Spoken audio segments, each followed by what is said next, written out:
My connection to Geelong, well, I was born in Geelong, Baxter House. Grew up in Grovedale. Mum and Dad moved to Grovedale when I think I was 2. So from first couple of years at my grandparents' house in Highton. But my family tree, so Dad's Dutch, so Dad came over when he was 12 years old from Holland with his family. My mum is part of a long line of Geelong people, Geelong generations of Geelong supporters all the way through. So, but yeah, grew up in Grovedale, had a idyllic childhood in Grovedale. Probably wasn't a lot out there. Didn't need much more than a footy oval and a cricket oval to be happy. And great bunch of mates, friends, and became early on. Started as a young footballer in YMCA. I think Jeff Williams was running the football down at YMCA down in, off Barwon Heads Road there, and started as a tennis player in Grovedale Tennis Club. Then I just felt that the cricketers were having a bit more fun than the tennis players, so migrated across to the Grovedale Cricket Club. And for the formative years of my life and into early adulthood, I was sort of Grovedale Football Club, Grovedale Cricket Club were a big part of my life. I seem to live up in Burdu Reserve for that period of my life. Yeah, I think cricket came really naturally to me when I moved from tennis to cricket. I mean, in those days, we didn't have devices, we didn't have too many distractions, so we just played sport. I think nearly everyone of my era and beyond had that experience. But I played, even though I was a young tennis player, and I played some rep tennis in Geelong at the time, I always played a lot of cricket as well. And so the Crosby family, who are a family, lived up the court from us. Their father was a good opening batsman for Grovedale, and I migrated to cricket and hung around the cricket club a lot, and I probably realised relatively early on I could hit them all right. You start to, you're harder to get out, and you seem to be able to make runs, and you think, okay, I'm okay at this. And then I went through the ranks, sort of started to get asked to make country week squads, and I made schoolboy squads for Geelong in the state championships. I would have been sort of in 14, 15 years old, 14 to 16, started my rep country week probably 12, 13, state championships 14, 15, 16. Played Mildura for Geelong as a bottom age. I was the state championships were held in Mildura. The following year in Ballarat. I was billeted out at Mick McGuan's house. I was the vice captain of Geelong. He was captain of Ballarat in the state championships. His mum took us to the Ballarat Greyhounds on the Monday night when I was 14 years old, which was a learning experience for me. But yeah, look, and then I was asked by Essendon to play Dowling Shield, and invited to play Dowling Shield for Essendon as a 15-year-old. And fair to say I was reluctant. I was a reluctant starter. And I think unless you've got the resilience of an Ian Redpath or a Paul Sheehan or those ilk of people, I was a very entrenched Geelong, Grovedale kid. I loved hanging around my mates. I found it very difficult to commit. I didn't easily, it wasn't comfortable for me going up to Essendon and playing. There were some other Geelong boys who were invited as well, but I don't mind saying I was reluctant. It wasn't that I didn't have ambition or anything, I just didn't quite, just maybe self-belief or maybe confidence, I just didn't enjoy it. And I think you've got to enjoy it, and I'm really pleased that Geelong are involved in the pathways now that they are, that they've got the Dowling Shield, they've got the various, you don't have to leave Geelong, you can live your dream by staying in Geelong, and gee, that's important. There's not many of us around, there's not many Ian Redpaths out there with that sort of resilience and drive, so that was a bit of an impediment for me.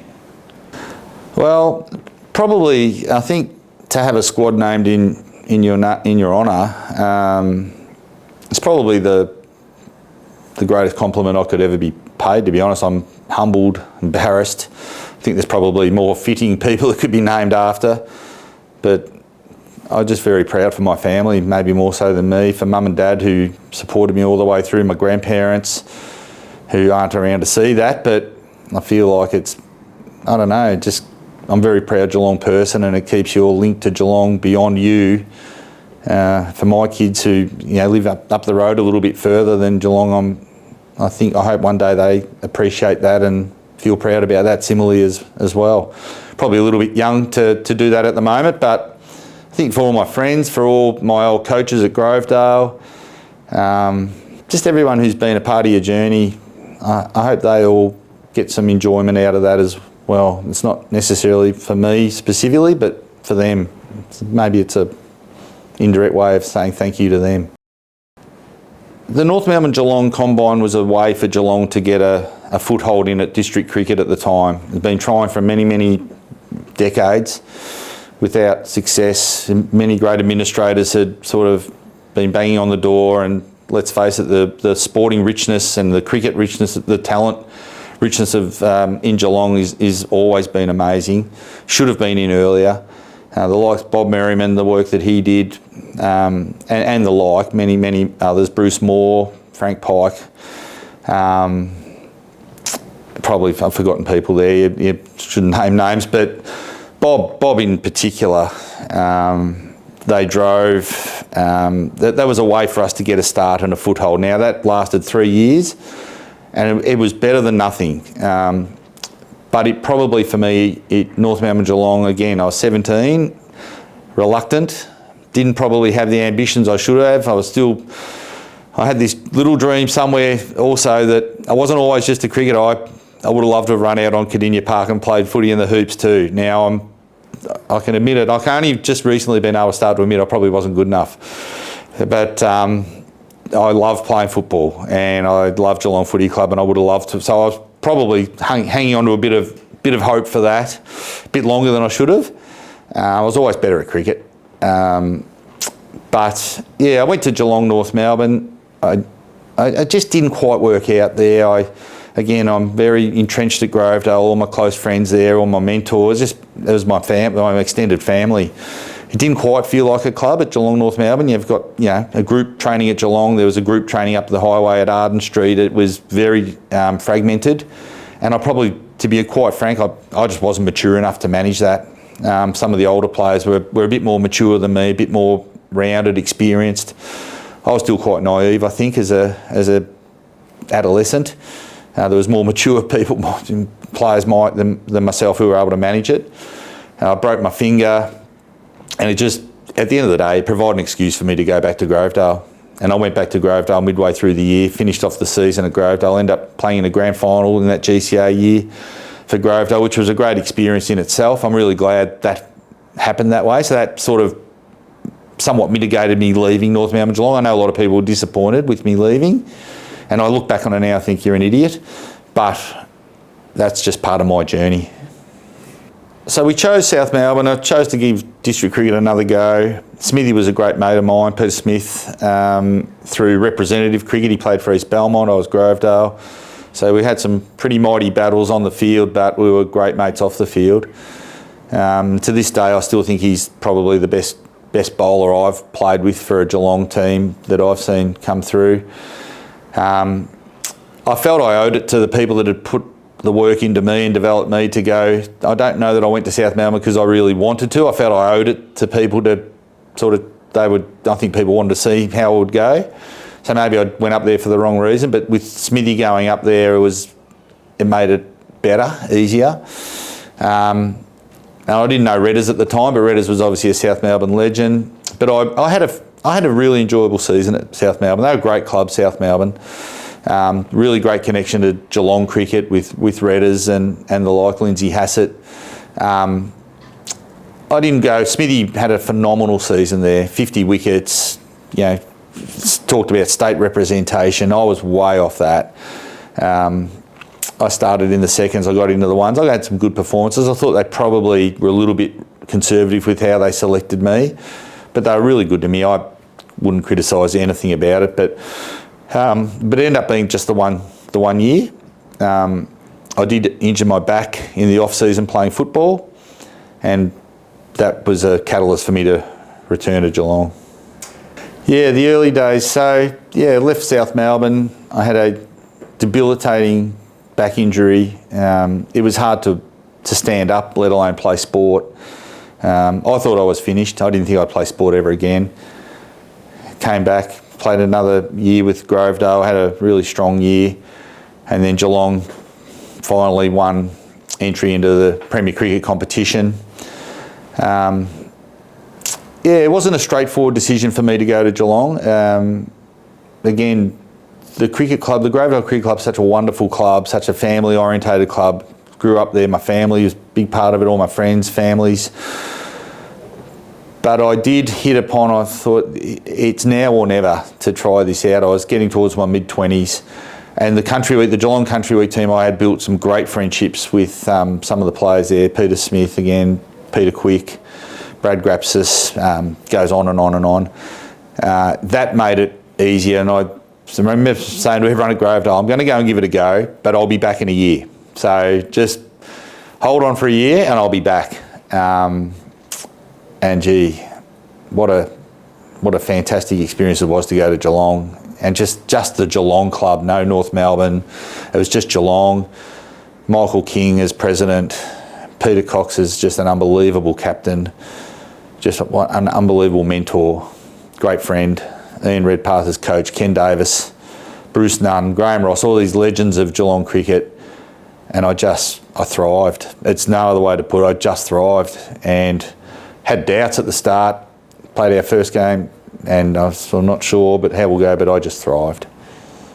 The buzz around Geelong, with Geelong being entered as a sole team, was just amazing. The paper, the advertiser, the radio, the support we got from people, everyone in the town. Obviously, it's not the footy club, but it was cricket's a big sport, and for Geelong to have a team in Premier Cricket was a big thing, and a lot was made of it. And I felt it was very, very. As much as a Grovedale person, I was also a Geelong person. I felt very proud to be part of that. To play Richmond in our first game. Paul Rifle opened the bowling off a very successful Ashes series. It was a great challenge, but it felt like a real team. It didn't feel like a representative team. It didn't feel like we'd been cobbled together. It just felt, early on, it just felt like this is a proper club. And I just loved it. Yeah, I guess it all happened very quickly. It's probably less than 18 months from my last game at Grovedale to start training with Victoria. That's a big jump from local cricket to training with Dean Jones and Shane Warne and the likes. But again, look, the way that Geelong Cricket Club was set up, the mentors around. I remember after my first year having a review of my season. I came third in the Ryder Medal in my first year, which was sort of somewhat unexpected, but that was just due to the opportunities I was given. And I had a meeting at the end of the year with Ken Davis and Redders, and they asked me what my goals were for the following year. And my answer to that was, I want to hold my spot in the ones, to which Redders was quite aghast that I would aim so low for my goals. So Redders was like, what do you mean you're going to hold your spot in the ones? I said, well, that's what I want to do. And he said, well, why wouldn't you want to play state cricket? And I said, they're not going to pick me. I can't play state cricket. That was my initial response. And he was like, who said you can't? You're the only person who says you can't play state cricket's you. So why are you putting the roadblocks in? And when I reflect back, I'd been probably doing that a lot of my sporting life, just not quite committing. And Ken and Redders and Peter Cox and etc. just opened my mind up, and I feel like just life changed for me right there and then. And I was invited into the state squad, and a matter of months later I was up in Darwin playing pre-season games against other states, trial games, and then first game of the next season I'm picked in Victoria's 11. It's crazy. That's great. So the Cadell Evans Road Race, it really got underway in 2012 when we had a meeting initially with Oz Cycling about the concept. When Cadell won the Tour de France, there was this mad rush to cement his legacy. So let's name 13th Beach Road after Cadell Evans. Let's call it Cadell Evans Way. Let's build a statue. Let's name Bowen Heads Bridge the Cadell Evans Bridge. Blah, blah, blah, blah, blah. All well-meaning, very, very humbling. But for Cadell, it was just the moment he won the Tour de France, and then he celebrated it in Fed Square with all of Australia, it seemed. After everything sort of died down, his next focus was winning the 2012 Tour de France. So he didn't want anything distracting that. In the passage of time, a little bit later on, a year or so later, we started sort of talking about grasping the opportunity. Let him do his thing, but let me do some things for you behind the scenes that can capitalise upon what you've achieved for the good of the sport, the region, and we, rather than have a statue or a road or a bridge, let's do something that's bigger than that actually engages with people and the region. And that's where we landed upon the idea of a race, but something for everyone in the community, something for all types of cyclists. So from the best to the worst, which is me on a bike. So that's everything, or the range. And so we hatched a plan in 2012. We moved from Oz Cycling to the government, Victorian government, because and we collaborated, and for 3 years we conceived the idea, we politicked to get it through the various obstacles to get to the start line in 2015, which ironically, the first ever Cadell Evans Great Ocean Road Race was the last race of Cadell's professional career, and I'm not sure how many times that's happened in any sport around the world. I'm not sure that's ever happened that way before, but it happened here, and it was just the most unbelievable day. Yeah, there were roadblocks aplenty. Look, at the overriding theme was you'll never be able to do it. You can't do this. You can't bring a World Tour race to Geelong. A bit like, in your life when you're playing sport, people say you can't do things, or you tell yourself you can't do things. I think once people start telling you can't do something, the more they tell you that, the more you want to do it. And Cadell had to be honoured properly. His legacy needed to be cemented or secured properly.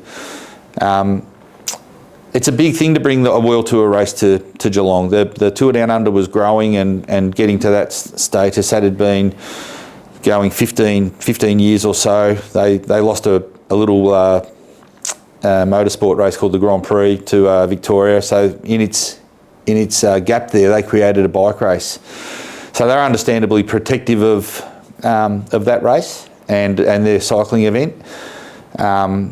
But to get the teams to stay in Australia for an extra week is a big thing. Their home base is Europe. Their financial backers, their supporters, their sponsors, their families.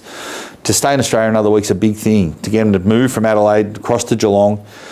But the respect for Cadell in the world of cycling was such that I think, in the post-Lance Armstrong years, Cadell was really the first clean winner for a while. And at the time when the sport was at its darkest hours, Cadell provided a little light at the end of the tunnel for the sport, for the sponsors, for the riders, the teams to keep going. And he's credited to this day. He's credited by the highest echelons of the sport for keeping that flicker to keep going, to keep believing in the sport.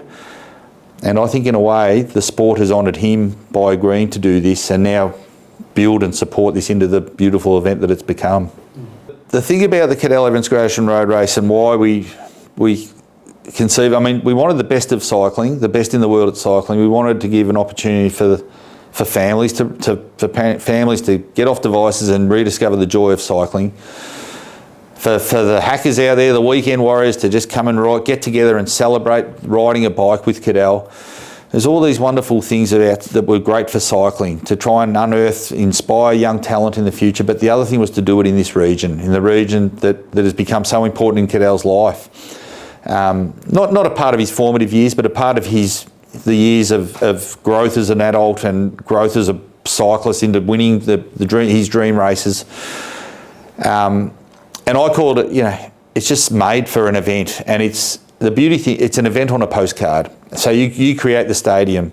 So the stadium is Geelong, the Ballerine, the Surf Coast, the suburban, not just the water. The water's magnificent. The bridge in Bowen Heads, 13th Bells, etc. goes on and on and on. But the roads of Geelong, they transform into suburban streets, transform into a bit of Europe for a weekend, and it's just a wonderful atmosphere. And so it's not an event that's on a court or on an oval or in a stadium. It's on the region, and the stadium is the region.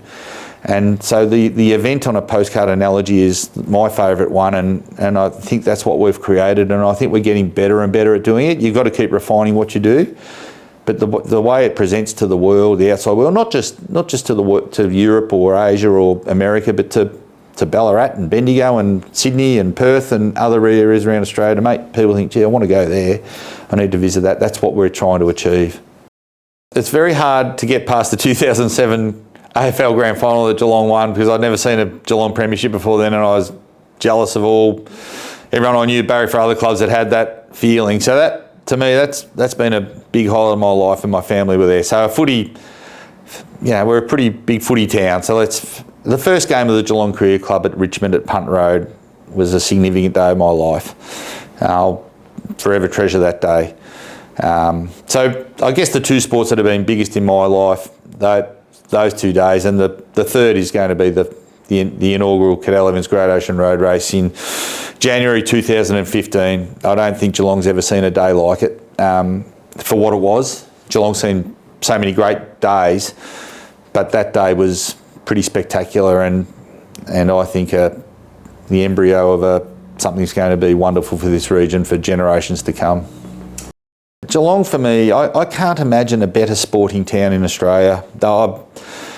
I marvel at what Wagga Wagga have had, the players that have come through there, and I look at Colac, only an hour down the road, which it's a bit like Australia and New Zealand. We claim Colac a little bit for Geelong. It's sort of semi in our region, but I think Geelong, and extending to the Western District, the talent is that rich, the love of sport in our region, the passion for sport, the way people grow up around sporting clubs.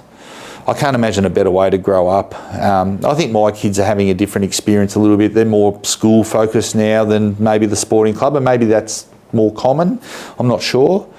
I know if I could have my time over again, I wouldn't change a thing.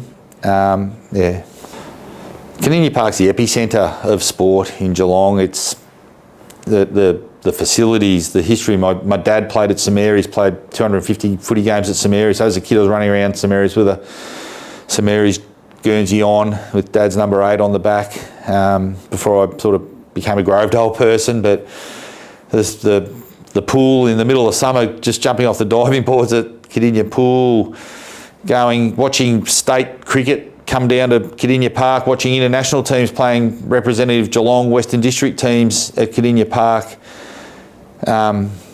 Gary Ablett Senior at Kardinia Park, playing for Geelong Career Club on Kardinia Park.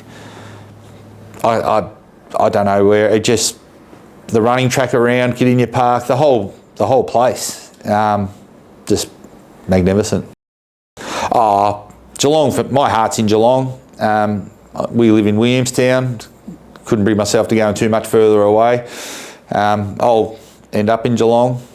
I'll end up in Geelong. I'll want to spend time back in Geelong, down the coast, wherever it may be.